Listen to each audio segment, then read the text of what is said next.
Hello friends, welcome back to RGM online classes. RGM education YouTube চ্যানেলের বিকাল 6টার special TET ক্লাসে তোমাদের সকলকে জানাই আরও একবার স্বাগত। তো আমাদের এখানে কিন্তু পেডাগজির যে সেশনটা, সেই পেডাগজি সেশনটার আজকে ফেজ 2 শুরু হচ্ছে। এবং এখানে আমরা যে বিগত বছরগুলোতে ভারতবর্ষের বিভিন্ন জেলাতে এবং তার পাশাপাশি সেন্ট্রাল টেট পরীক্ষাতে যে সমস্ত প্রশ্নগুলো এসেছিল, সেই সমস্ত প্রশ্নপত্রগুলোকে তোমাদের সামনে রেখে আলোচনা করব, যাতে করে তোমাদের প্র্যাকটিসটা যেরকম ভালো হবে, তার পাশাপাশি তোমাদের আইডিয়াটাও ক্লিয়ার হয়ে যাবে যে কী ধরনের প্রশ্ন বেশি করে প্র্যাকটিস করতে হবে। আজকে সেরকমই একটি প্রশ্নপত্র নিয়েছি। এটা ইংলিশ পেডাগজি এবং বাংলা পেডাগজিকে সাইড বাই সাইড রেখে এই ক্লাসটা করাবো, যেখানে করে তোমাদের যে ভাষা থেকে যে পেডাগজিগুলো আসে বা ল্যাঙ্গুয়েজ পেডাগজিগুলো যেগুলো আসে, সেগুলোর ধারণা অনেকটাই পরিষ্কার হয়ে যাবে। বলেছে সঠিক বা সবচেয়ে উপযুক্ত বিকল্প নির্বাচন করতে হবে 91 থেকে 105 নম্বর প্রশ্নে। Answer the following questions from 91 to 105। বলেছে নিচের কোনটি হয় ভাষা শিক্ষার পক্ষে সবচেয়ে উপযুক্ত পূর্ব শর্ত, মানে ইম্পর্টেন্ট প্রি রিকুইজিট। ঠিক আছে, কোনটা ভাষা শিক্ষার ক্ষেত্রে? যেহেতু আজকে বললাম এখানে আমরা ল্যাঙ্গুয়েজ পেডাগজিটা করব, যেখানে ইংরেজি এবং বাংলা রয়েছে, সেই ল্যাঙ্গুয়েজ পেডাগজির অংশগুলোকে আমরা এখানে আলোচনা করব। অপশনসগুলো একবার দেখে নিই। অপশন নাম্বার এ বলেছে যে ভাষা শিখতে হবে তার লক্ষ্য উদ্দেশ্যের তালিকা, মানে ভাষাটা কেন শিখছি সেটার যে আমাদের এইমস অ্যান্ড অবজেক্টিভস থাকবে, সেটার আমাদেরকে লিস্ট থাকতে হবে। মানে বাচ্চাদের কাছে থাকতে হবে যে তাদের কাছে ভিশনটা ক্লিয়ার থাকতে হবে কেন তারা সেই ভাষাটা শিখছে। শিশুদের কাছে ভাষা শেখার ভালো পাঠ্য বই দেয়া, মানে মনে করো ল্যাঙ্গুয়েজের বই, ইংলিশ গ্রামার একটা তুমি বই দিয়ে দিচ্ছ, তাহলে হয়ে যাবে। শেখার সময় গঠনগত অবস্থানগত দৃষ্টিভঙ্গির ব্যবহার, মানে যখন শেখানো হচ্ছে তখন স্ট্রাকচারাল তার পাশাপাশি সিচুয়েশনাল অ্যাপ্রোচ সেখানে দিতে হবে। শিশুদের ভাষা শেখায় প্রণোদনা দেওয়া, মানে শিশুদেরকে ভাষা শেখার ক্ষেত্রে উৎসাহ প্রদান করা। সঠিক উত্তর কি হবে? সঠিক উত্তর হবে অপশন নাম্বার এ, যে ভাষা শিখতে হবে। মাতৃভাষার পর যখন আমরা সেকেন্ড ল্যাঙ্গুয়েজটা শিখি, সেই সেকেন্ড ল্যাঙ্গুয়েজ শেখার ক্ষেত্রে তার লক্ষ্য এবং উদ্দেশ্য সঠিকভাবে থাকতে হবে, যে কেন শিখছি, কী কারণে শিখছি, কী কী কাজে লাগবে, অর্থাৎ list of aims and objectives of the language to be learned. ঠিক আছে, নেক্সট কোয়েশ্চেন একটা কন্ডিশনাল কোয়েশ্চেন, কোয়েশ্চেন নাম্বার 92। একজন শিক্ষিকা শ্রেণী 3 বা ক্লাস 3 শিক্ষার্থীদের তাদের সবচেয়ে ভালো বন্ধুর সম্বন্ধে কিছু বলতে বলেন। মানে ক্লাসে গিয়ে বা ক্লাস 3 বাচ্চাকে গিয়ে বললো যে সব থেকে তোমার সবচেয়ে যে প্রিয় বন্ধু বা বান্ধবী তার সম্পর্কে কিছু বলো। তিনি শিশুদের উত্তর ব্ল্যাকবোর্ডে লিখলেন। শেষে তিনি বললেন যে ব্ল্যাকবোর্ডে সকল বর্ণিত শব্দ হচ্ছে বিশেষণ, মানে ভালো বন্ধুদের সম্পর্কে ভালো কথা বলতে বিভিন্ন রকমের তাদের কথাগুলো বললেন। এবং তিনি বললেন যে এই যে কথাগুলো বোর্ডের মধ্যে লেখা হলো, তোমাদের প্রত্যেকে তোমরা যারা যারা নিজের নিজের বন্ধু সম্পর্কে বললে, সেগুলো হচ্ছে বিশেষণ বা সেগুলো হচ্ছে অ্যাডজেক্টিভস। এটাকে কি বলবে? আনুষঙ্গিক পদ্ধতি, আরোহ পদ্ধতি, অবরোহ পদ্ধতি, নাকি অবগাহন বা নিমজ্জন পদ্ধতি? ইংলিশ অপশনসগুলোর পাশে দেখো কি রয়েছে, incidental method, inductive method, deductive method, নাকি ইমার্শন মেথড। সঠিক উত্তরটা কি হবে? সঠিক উত্তর হবে অপশন নাম্বার এ, যেটাকে আমরা বলি আনুষঙ্গিক পদ্ধতি বা যেটাকে বলা হয় ইনসিডেন্টাল মেথড। অর্থাৎ হঠাৎ করে ক্লাস টিচার ক্লাসে এসে বাচ্চাদেরকে একটা কন্ডিশন দিল, সেই কন্ডিশন অনুযায়ী বাচ্চারা সেখানে অ্যান্সার করছে এবং সেগুলো তিনি বোর্ডে লিখতে দিলেন, লিখলেন নিজেই। তো অর্থাৎ এটা একটা একটা ইনসিডেন্টাল, মানে বাচ্চারা এটা কিন্তু কোনোভাবে এক্সপেক্ট করেনি। এবং এটা প্রত্যেকটা টিচারের মধ্যে থাকতে হবে যে তারা কিভাবে এঙ্গেজ করবে ক্লাসরুমটাকে। ঠিক আছে, নেক্সট কোয়েশ্চেন আসবো। সঠিক উত্তর যেটা মনে হবে সেটা অবশ্যই নিচে কমেন্ট অথবা লাইভ চ্যাট অপশনে জানাবে। তারপর সঠিক উত্তরটা এখানে মেজার করে নেবে এবং লাস্টে তোমরা বলবে যে কতগুলো অ্যান্সার তোমরা সঠিক করতে পারছো। স্বরভক্তির ওঠানামা বা যেটাকে বলা হয় the rise and fall of tone, মানে কথা বলার যে টোন থাকে, টোনাল কোয়ালিটি, সেটা ওঠানামা, এটাকে কি বলা যেতে পারে? উচ্চারণ রীতি, চাপ, টানটান অবস্থা, কণ্ঠস্বরের ওঠানামা, যেটাকে বলছে প্রোনাউন্সিয়েশন স্ট্রেস, স্ট্রেন, নাকি ইনটোনেশন। তো টোনাল কোয়ালিটির ওঠানামা বা উচ্চারণের ওঠানামা, এটাকে বলা হয়ে থাকে হচ্ছে উচ্চারণ রীতি বা pronunciation. Option number A, the rise and fall of tone. ঠিক আছে, এটা কিন্তু প্রোনাউন্সিয়েশনেরই একটি অংশ বা উচ্চারণের ওঠানামারই একটি অংশ। নেক্সট, গল্প বলার সময় নিচের বা গল্প বলার সময় বিষয়ে নিচের কোনটি সব থেকে গুরুত্বপূর্ণ? গল্প বলার টাইমে নিচের কোনটি সবথেকে গুরুত্বপূর্ণ? Which one of the following is the most important about story telling? গল্প বলার ক্ষেত্রে কোনটা সবথেকে গুরুত্বপূর্ণ?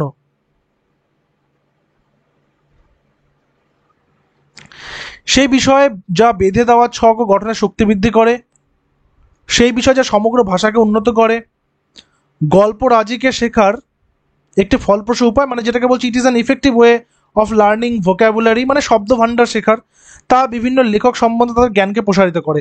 দেখো গল্প বলা হচ্ছে বাচ্চাদের সঙ্গে যখন কমিউনিকেট করা, যখন কমিউনিকেট করা হয় তখন কোন একটা ভাষায় যখন গল্প বলা হয় তখন টার্গেট থাকে সেখানে নতুন নতুন শব্দ ব্যবহার করে বা যে শব্দগুলো বাচ্চাদের ভোকাবুলারিকে ইনক্রিজ করবে সেটার দিকে দেওয়া। তো শব্দ রাজি মানে হচ্ছে এখানে ভোকাবুলারি। তো শব্দ রাজিকে কি করা? ডেভেলপ করা বা এফেক্টিভ ওয়েতে নিয়ে যাওয়া। সো অপশন নাম্বার সি এখানে কারেক্ট অ্যান্সার। আসবো প্রশ্ন নাম্বার 95। শ্রুতি লিখন মানে যেটাকে আমরা বলছি যে ডিকটেশনটা কি? টিচার এসে একটা প্যারাগ্রাফ রিডিং পড়ছেন, বাচ্চারা শুনে শুনে সেটা লিখছে, এটা হচ্ছে শ্রুতি লিখন বা যেটাকে বলে ডিকটেশন। তো শ্রুতি লিখন শিক্ষার্থীদের সাহায্য করে না, নট বলে দিয়েছে, ডাজ নট হেল্প। আমি বারবার বলছিলাম না যে এক্সেপ্ট, নট এগুলো যদি থাকে তাহলে আমাদেরকে কিভাবে ব্যবহার করতে হবে।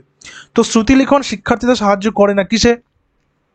তাদের পঠন দক্ষতাকে উন্নত করতে, তাদের বানান জ্ঞানকে বাড়াতে, তাদের বোধ পরীক্ষার শ্রবণ শক্তিকে বাড়াতে, তাদের মনোসংযোগকে বাড়াতে। শ্রুতিলিখন শিক্ষার্থীদের সাহায্য করে না।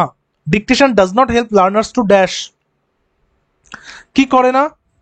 তাদের পঠন দক্ষতাকে উন্নত করতে।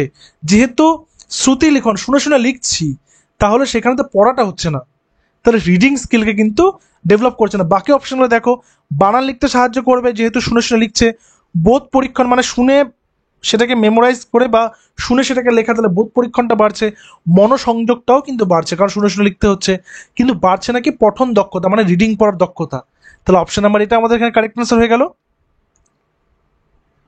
96 বলেছে একজন ইংরেজি শিক্ষক শিক্ষিকা পাঠ্যপুস্তকের একটি অধ্যায়ের পড়ানো শেষ পড়ার পরে পাঠ্য বিষয়ভিত্তিক প্রশ্ন জিজ্ঞাসা করেন, মানে যেটা আমরা কম্প্রিহেনশন বলি কি না, এটাও বোধ পরীক্ষণেরই একটা অংশ। মানে টেক্সটে কোনো একটা ক্লাসরুমে কোনো একটা টেক্সট পড়িয়েছেন ইংলিশ টিচার, পড়ানোর পর সেখান থেকে তিনি কি করছেন? প্রশ্ন জিজ্ঞাসা করছেন। যখনই তুমি দেখবে যখনই কোনোখান থেকে পড়িয়ে প্রশ্ন জিজ্ঞাসা করা বা পড়িয়ে সেই গল্প থেকে প্রশ্ন লিখতে দেওয়া, এটা কিন্তু একটা স্পেশাল একটা বিশেষ ধরনের শিক্ষা ব্যবস্থাকে বা শিক্ষাকে ডিনোট করে। সেটা কি? সেটা হচ্ছে কম্প্রিহেনশন, অর্থাৎ শিশুদের বোধ পরীক্ষণ বা বোধ শক্তিকে বিশ্লেষণ করা।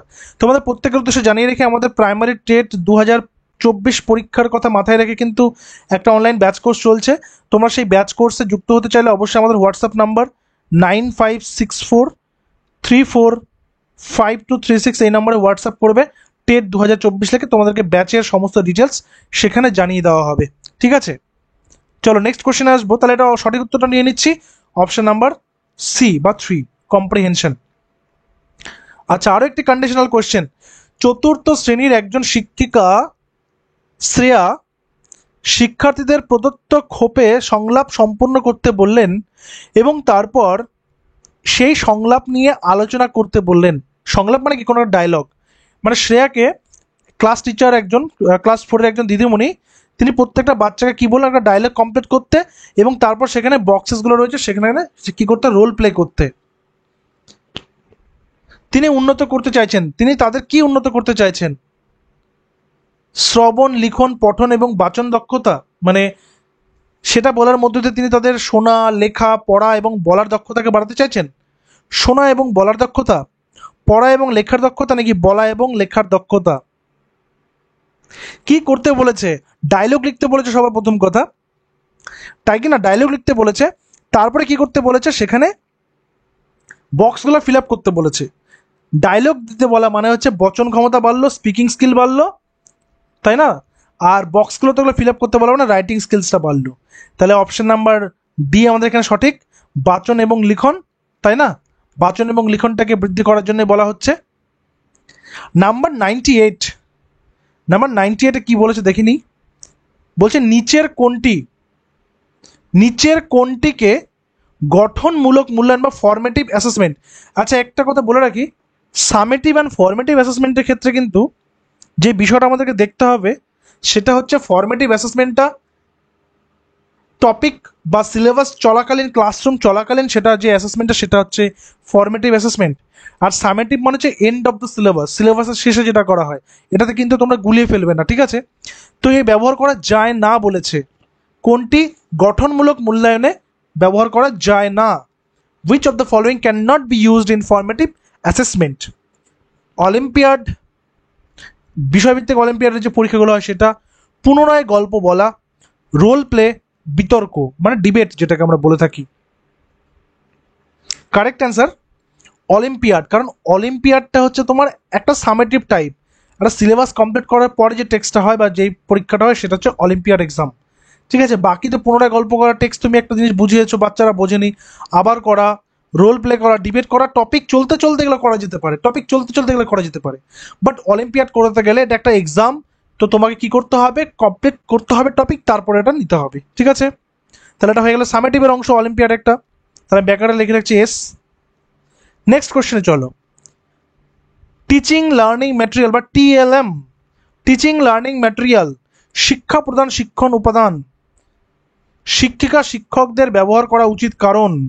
টিএলএম তোমরা যারা ডিএলএড করেছো প্রত্যেকে জানো যে টিএলএম এর গুরুত্ব কতটা, যারা বিএড করেছো তারাও জানো টিএলএম কেন ব্যবহার করতে হয়, কি কি কি জন্য কাজে লাগে। এটা এটা উচিত কারণ তা ড্যাশ, শিক্ষার্থীদের বাড়িতে এমন উপাদান বানাতে প্রণোদিত করে, এটা শিক্ষাদান শিক্ষণ প্রক্রিয়ার সম্পূরক হয়, এটি শিক্ষার্থীদের শ্রেণীতে বসতে মানসিকভাবে প্রস্তুত করে, এটি খুব খরচ সাপেক্ষ নয়।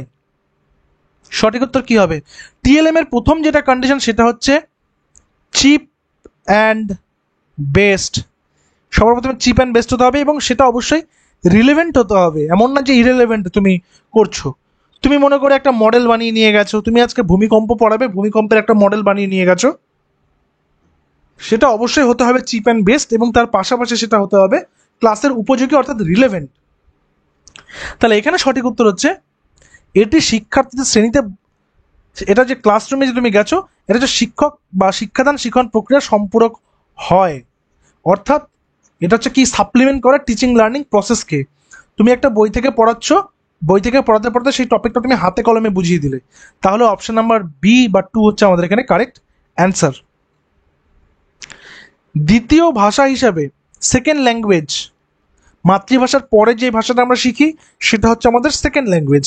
আচ্ছা আরেকটা কোশ্চেন আমি আসতে দেখেছি যে ইংলিশটা কি ধরনের ল্যাঙ্গুয়েজ, ন্যাশনাল ল্যাঙ্গুয়েজ, আরও অনেক অপশন ছিল, ওটা কিন্তু অ্যাসোসিয়েট অফিসিয়াল ল্যাঙ্গুয়েজ হবে।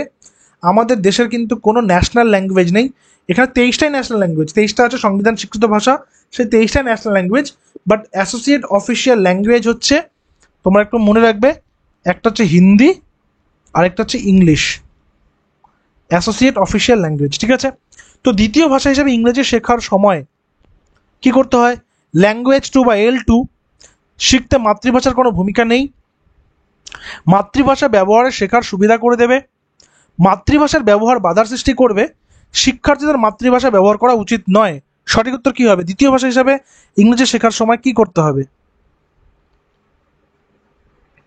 সঠিক উত্তর এটা মাতৃভাষার ব্যবহার শেখার সুবিধা করে দেবে, বা the use of mother tongue will facilitate learners, এটা কিন্তু সুবিধা করে দেবে, ঠিক আছে? নেক্সট আসবো, একটি ভাষা পাঠের শ্রেণীতে মূল্যায়নের পদ্ধতিকে ব্যবহার করা হবে। The process of assessment in a language class should be conducted. ভাষা পাঠ, তাই না? অধ্যায়ের শেষে পাঠ্য বিষয় অনুশীলনের মূল্যায়নের জন্য, মানে টপিকটা কমপ্লিট হয়ে গেল, চ্যাপ্টার কমপ্লিট হয়ে গেল, তারপর সেটা প্র্যাকটিস করার জন্যে শ্রেণীতে শিক্ষার্থীদের ক্ষমতার মাত্রা জানতে, মানে স্টুডেন্টসরা কতটা শিখতে পারলো, তাদের এবিলিটি কতটা, তারা কতটা জেনেছে, লেভেলটা কি রয়েছে সেটা জানতে, শিক্ষার্থীদের কাছে শিক্ষিকা শিক্ষকদের দক্ষতা সম্বন্ধে জানতে, মানে স্টুডেন্টসদের কাছে জিজ্ঞাসা করা টিচাররা কিরকম পড়াচ্ছে, শিক্ষাদান শিক্ষণের কাজের মধ্যে। সঠিক উত্তর কি হবে? একটি ভাষা পাঠের শ্রেণীতে মূল্যায়নের পদ্ধতিকে ব্যবহার করা হবে। সঠিক উত্তর অধ্যায়ের শেষে পাঠ্য বিষয় অনুশীলনের মূল্যায়নের জন্য, for assessing the textual exercises at the end of the chapter. So option number এটা হচ্ছে সঠিক উত্তর। ঠিক আছে, যেহেতু ভাষা পাঠ বলেছে, তো চ্যাপ্টারটা কমপ্লিট করার পরে কতটা তারা শিখতে পেরেছে সেই বিষয়টাকে অবগত করার জন্য এটা করা। ন্যাশনাল কারিকুলাম ফ্রেমওয়ার্ক, এনসিএফ, এখান থেকে কোয়েশ্চেন প্রত্যেকবার আসে। এনসিএফ থেকে আসবে, আরটিই অ্যাক্ট থেকে আসবে, ঠিক আছে, তারপর ন্যাশনাল এডুকেশন পলিসি থেকে আসবে, ঠিক আছে, সব এগুলো থেকে কোশ্চেন আসবে। So NCF, national curriculum framework 2005 অনুযায়ী একটি ভাষা শেখার কাজে বহু ভাষা ব্যবহারকে, মানে মাল্টিলিঙ্গুয়াল, ঠিক আছে, মাল্টিলিঙ্গুয়াল বা মাল্টিলিঙ্গুয়ালিজম, বহু ভাষা ব্যবহারকে দেখা উচিত। কিভাবে? শ্রেণী পরিচালনা করার কাজে শিক্ষিকা শিক্ষকদের শক্তি পরীক্ষা আহ্বান হিসেবে, ইংরেজি শিক্ষা শিক্ষণে কাজে বাধা হিসেবে, ইংরেজি শিক্ষা শিক্ষণ কাজের উপায় হিসেবে, অনেক ভাষা শেখার কাজে শিক্ষার্থীদের শক্তি পরীক্ষার আহ্বান হিসেবে। কি হবে সঠিক উত্তর? যেহেতু মাল্টিলিঙ্গুয়ালিজমটা কথাটা বলে দিয়েছে, সেক্ষেত্রে অনেক ভাষা, অপশন নাম্বার ডি, অনেক ভাষা শেখার কাজে শিক্ষার্থীদের শক্তি পরীক্ষার আহ্বান হিসেবে, অর্থাৎ challenges for students to learn many languages, অর্থাৎ এটা কি করবে, যে বাচ্চাদের যে বিভিন্ন ভাষা শেখার ক্ষেত্রে যে চ্যালেঞ্জগুলো, সেই চ্যালেঞ্জগুলো সম্পর্কে অবগত করবে। ঠিক আছে, মাল্টিলিঙ্গুয়ালিজমটাকে কিন্তু এখন বাহবা দেওয়া হয়, এবং বর্তমান যে মডার্ন এডুকেশন সিস্টেম রয়েছে সেখানে মাল্টিলিঙ্গুয়ালিজমটা একটা কিন্তু ইম্পর্টেন্ট পার্ট। তো নেক্সট আসবো নাম্বার 103, 103, বেশি উপরে চলে গেছে, হ্যাঁ। ভাষা শিক্ষা ও ভাষা আয়ত্ত করা, এই দুইয়ের মধ্যে পার্থক্যের জন্য যে গুরুত্বপূর্ণ কারণ দায়ী। ভাষা শিক্ষা মানে ল্যাঙ্গুয়েজ লার্নিং, আর ভাষা আয়ত্ত করা মানে নিজের মধ্যে সেটাকে অ্যাসিমিলেট করা, এই দুটোর মধ্যে পার্থক্য। এটার জন্য দায়ী কি? ভাষা ব্যাকরণ, ভাষার মূল্যায়ন, ভাষার পাঠ্য বই, নাকি ভাষার পরিবেশ? সঠিক উত্তর কি হবে? সঠিক উত্তর হবে গ্রামার অফ ল্যাঙ্গুয়েজ বা ভাষার ব্যাকরণ। এটাই কিন্তু সেই পার্থক্যটা তৈরি করবে, বা এটাই কিন্তু দায়ী সেই পার্থক্যের জন্যে। 104, নিচের কোনটি হয় ইংরেজির ভালো পাঠ্য বইয়ের অত্যাবশ্যক বৈশিষ্ট্য? ইংলিশের ভালো টেক্সট বুকের একটা অত্যাবশ্যক বৈশিষ্ট্য। প্রতিটি পাঠ অধ্যায়ের শুরুতে একটি উপযুক্ত ভূমিকা ও শেষে একটি উপসংহার। এটি পাঠ্যক্রম ও পাঠ্যসূচির নির্দেশাত্মক নীতির উপর ভিত্তি করে হবে। প্রাথমিক স্তরের পাঠ্য বইয়ে কোনো কঠিন শব্দ দেওয়া হবে না। পাঠ্য অধ্যায়ের শেষে অভ্যাস করতে খুব বেশি সংখ্যক অনুশীলনী দিতে হবে। নিচের কোনটি হয় ইংরেজির ভালো পাঠ্য বইয়ের অত্যাবশ্যক বৈশিষ্ট্য? সঠিক উত্তরটা কি হবে আমরা দেখে নেব। ভালো ইংরেজি বইয়ের বৈশিষ্ট্য কি হতে পারে? এটি পাঠ্যক্রম এবং পাঠ্যসূচির নির্দেশাত্মক নীতির উপর ভিত্তি করে হবে, অর্থাৎ যেগুলো দেওয়া হয়েছে পাঠ্য বইয়ের মধ্যে, যে টপিকগুলো রয়েছে, যেরকম কোশ্চেনের মান রয়েছে, সেগুলো যেন অবশ্যই নির্দেশিকা অনুযায়ী তৈরি করা হয়ে থাকে, যাতে করে সেই বাচ্চাগুলো সঠিকভাবে শিখতে পারে, তাদের জন্য তাদের এজ এবং তাদের বয়সের তারতম্য অনুযায়ী তারা যেন সঠিকভাবে শিখতে পারে। প্রশ্ন নম্বর 105, শিক্ষিকা বা শিক্ষক কর্তৃক ইংরেজি শেখানোর সময় সব থেকে বেশি সংখ্যক শিক্ষার্থীর অংশগ্রহণ সম্ভব যখন প্রমাণসিদ্ধ পাঠ্য বিষয় ব্যবহার করা হয়। প্রমাণসিদ্ধ পাঠ্য বিষয়, the maximum participation of students possible while teaching English by the teaching using authentic tasks through. Teacher যখন অথেন্টিক টাস্কের মাধ্যমে পড়াবে, তখন কি শিক্ষিকা শিক্ষক ও শিক্ষার্থীদের মনোভাবের আদান প্রদানের মাধ্যমে, ভাষা ব্যাকরণ অনুবাদ পদ্ধতির মাধ্যমে, সরাসরি পদ্ধতির মাধ্যমে, নাকি গঠনগত বিষয়ের মাধ্যমে? সঠিক উত্তর শিক্ষিকা শিক্ষক ও শিক্ষার্থীদের মনোভাবের আদান প্রদান, বা যেটা বলছে কমিউনিকেটিভ অ্যাপ্রোচের মাধ্যমে। তো এটা ছিল আজকের সেটের 15টা, যেটা ল্যাঙ্গুয়েজ পেডাগজির মধ্যে। তো তোমরা কতগুলো সঠিক করতে পেরেছো জানাবে। অনেকে কমেন্ট করছো ইভিএস ক্লাসের জন্য। EVS class, EVS pedagogy, maths pedagogy সব ক্লাসে হবে 6টা থেকে। আমরা এখন পিওয়াইকিউ সেশনটা স্টার্ট করলাম। এই ক্লাসটা, এই পিওয়াইকিউ সেশনটা কিন্তু এখন কন্টিনিউ চলতে থাকবে, ঠিক আছে? তো কমেন্ট অবশ্যই জানাবে তোমাদের ক্লাসটা কেমন লাগলো এবং কতগুলো কোয়েশ্চেন তোমরা সঠিক করেছো। দেখা হচ্ছে পরবর্তী ক্লাসে। Till then stay connected with RGM education YouTube channel. Thank you very much.